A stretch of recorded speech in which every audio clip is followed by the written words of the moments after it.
बिस्मिल्लाहिर्रहमानिर्रहीम। अस्सलाम वालेकुम। उम्मीद आप ठीक होंगे, खैरियत से होंगे। तैयब लोच आपकी खिदमत में फिर से हाजिर है जी।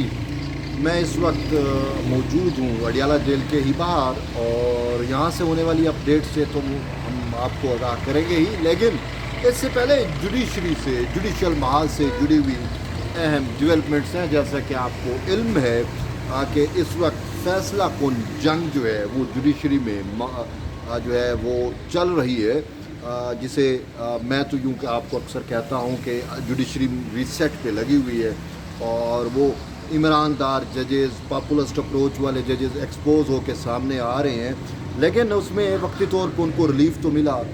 तारिक जहांगीरी का जो जाली डिग्री का मामला था, उस मामले में उनका जुडिशल अमूर पे बहाल होना एक किस्म का रिलीफ है, लेकिन ये वक्ती रिलीफ है। हतमी फैसला सुप्रीम जुडिशल कौंसिल करेगी। लेकिन इससे जुड़ी हुई एक और अहम चीज़ है जो मैं आपके इल्म में लेना चाहता हूँ, और वो ये है कि कल जब justice Tariq Jahangiri supreme court में आए थे, अपने हमरा उन 5 पॉपुलिस्ट अप्रोच वाले जजेस को हमरा लेके या उनके साथ आए थे, वो लेटरबाज जजेस जिन्हें आप कहते हैं।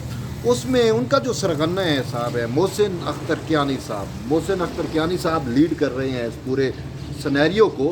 तो मोहसिन अख्तर कियानी ने कल मीडिया टॉक की, जाते हुए कुछ सवालों के जवाब दिए, और उनके सवालों से एक चीज़ मैंने जो है वो सामने आई, और वो मैं आपके सामने रखना चाहता हूँ।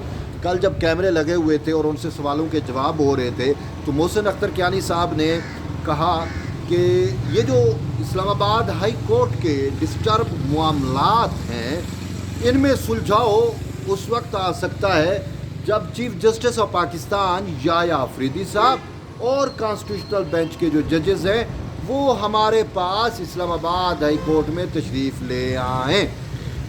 ये एग्जैक्ट वर्ड है उनके कि chief justice supreme court Yahya Afridi साहब और कॉन्स्टिट्यूशनल बेंच के जजेस इस्लामाबाद हाई कोर्ट में हमारे पास आएँ, मिल बैठे तो मामलात हल हो सकते हैं। You got it? यस।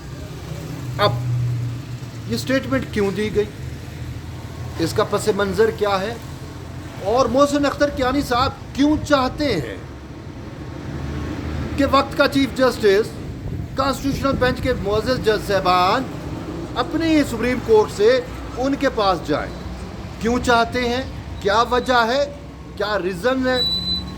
मैं मोहसिन अख्तर कियानी के स्टेटमेंट को कुछ यूँ देखता हूँ कि लो सयाद अपने दाम में आ गए, यानी कि वो सब कुछ आश्कार हो गया, पूरी गेम प्लान सामने आ गई है मोहसिन अख्तर कियानी के स्टेटमेंट से। अब वो गेम प्लान क्या था? बेसिकली इस्लामाबाद हाई कोर्ट में इस नहज पे मामलात पहुँचे क्यों, रीज़न क्या थी? सबसे पहली रीज़न ये थी कि जो ही जस्टिस मोहसिन अख्तर कियानी की मुबैना तौर पे करप्शन के किस्से ज़बान ज़द-ए-आम हुए, जो ही मोहसिन अख्तर कियानी को मुबैना तौर पे पलाटिया जज कहा जाने लगा, जो ही ये चीज़ें सामने आ गई कि मोहसिन अख्तर कियानी के जो चैम्बर फेलो वकला हैं, उन सब के केसेस ही मोहसिन अख्तर कियानी के पास क्यों लगते रहे और उन्हीं को रिलीफ क्यों मिलता रहा। एक भी केस ऐसा नहीं है मोहसिन अख्तर कियानी के चैम्बर फेलो का जो मोहसिन अख्तर कियानी के पास लगा हो और उसमें उनको रिलीफ ना मिला हो। ठीक है, और भी बहुत कुछ, ये सारी चीज़ें मिल मिला के मोहसिन अख्तर कियानी के खिलाफ सुप्रीम जुडिशल कौंसिल में रेफरेंस दायर किया जाता है, शिकायत जाती हैं, और ये बताया जाता है कि मौसूफ जज के एसेट बियॉन्ड मीन्स हैं।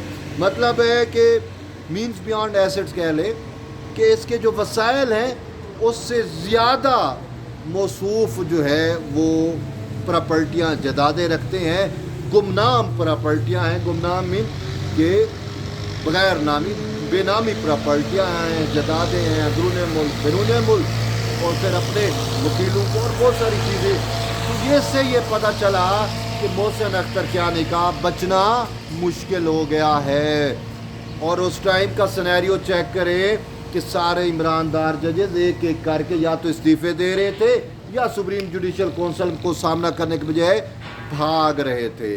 तो मोहसिन अख्तर कियानी की भी बारी आई تو اس کو پتہ تھا کہ میں نے بھی چلے جانا ہے، تو پھر اس موصوف نے ڈراماٹائز کیا اسلام آباد ہائی کورٹ کے معاملات کو، اس نے جو ہے وہ اپنی فیور میں کرنے کی کوشش کی، اور نتیجہ کیا نکلتا ہے کہ اس نے اپنے ججز کے ہمراہ لیٹر لکھوایا، دباؤ ڈلوایا، سپریم جوڈیشل کونسل نے اس معاملے کو پھر ٹیک اپ نہیں کیا، اور پھر وہ معاملات آگے بڑھتے بڑھتے اس نہج پہ گئے کہ ایک تاثر دے دیا گیا کہ بھائی یہ ججز ناقابل قبول ہو گئے سسٹم کے لیے، اور یہ انہوں نے خام خواہ فائٹ لے لی، اور درمیان میں وہ عمران خان والا فیکٹر آ گیا، پی ٹی آئی والا فیکٹر آ گیا، عمران داری والا فیکٹر آ گیا، کیونکہ یہ لوگ تو فیضیاب کے تھے، فیضیاب ہو کے لگے تھے نا، فیضیاب ججز ان کو کہا جاتا ہے، تو یہ وہ میٹر آیا، اور پھر یوں سنیریو بنا، پھر سرفراز ڈوگر صاحب آئے، یا انہوں نے اختلاف کیا، سپریم کورٹ میں گئے، اور پھر یہ معاملات یہاں تک آئے۔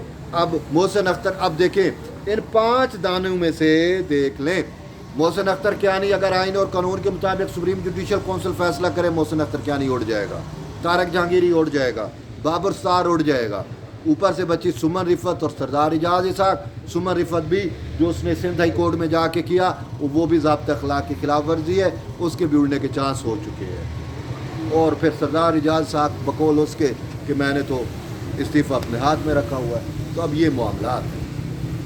تو محسن اختر کیانی کا یہ کہنا کہ ہمارے پاس ہے تو وہ گیو اینڈ ٹیک ہے کہ بھئی ہمارے ساتھ کچھ کر لو، صرف نظر کرو، ہمارے ریفرنس پہ فیصلہ نہ کرو، ہمیں ججی کرنے دو، کچھ ایسا چاہ رہے ہیں۔ برحال ابھی مجھے طارق جہانگیری کو کام تو ملا ہے، عدالتی امور سر انجام تو دے رہے ہیں، پتہ نہیں کیسے سنتے ہیں نہیں سنتے، اس حوالے سے بھی اپڈیٹ ہوگی، ہم آپ کو آگاہ رکھیں گے۔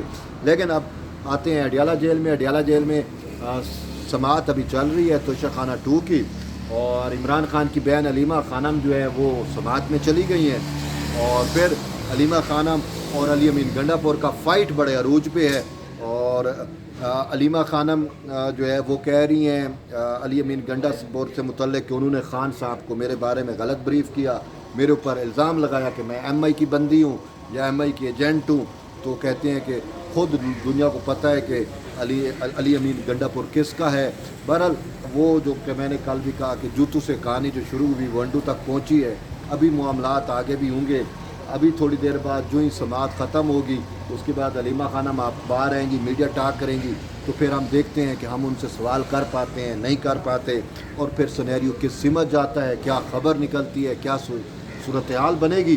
بڑی انٹرسٹنگ سچویشن ہے تحریک انصاف کی انٹرنلی بھی، کہ وہ جو پولرائزیشن ہے، وہ جو ڈیوائیڈ ہے، وہ جو تقسیم ہے، وہ بڑی کھل کے سامنے آ گئی ہے۔ ورکر پریشان ہیں، لوگ پریشان ہیں کہ اب جائیں تو کس سمجھ جائیں، علیمہ ٹھیک کہہ رہی ہیں یا علی امین گنڈا پور ٹھیک ہے۔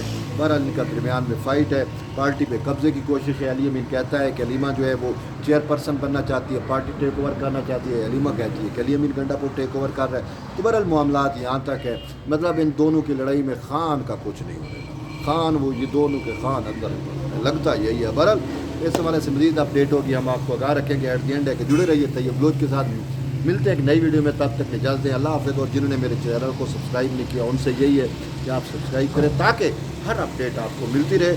اللہ حافظ۔